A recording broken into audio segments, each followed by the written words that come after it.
ہاں۔ اور اسحاق ڈار کو الیکشن کمیشن سے بڑا ریلیف مل گیا۔ الیکشن کمیشن نے وزیر خزانہ کے خلاف بطور سینیٹر حلف نہ اٹھانے پر نااہلی کی کارروائی ختم کر دی۔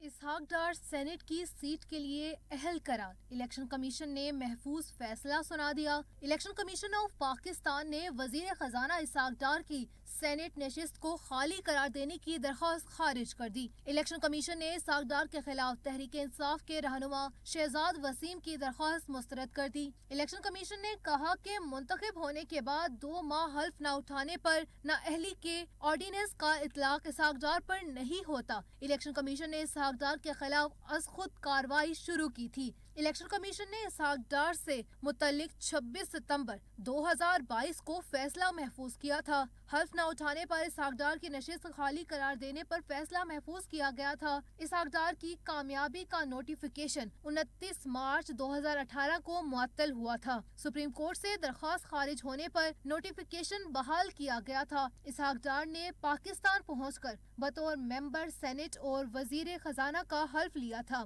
الیکشن کمیشن نے حلف نہ اٹھانے پر اسحاق ڈار کی نشست خالی قرار دینے کے معاملے پر 26 ستمبر 2022 کو فیصلہ محفوظ کیا تھا۔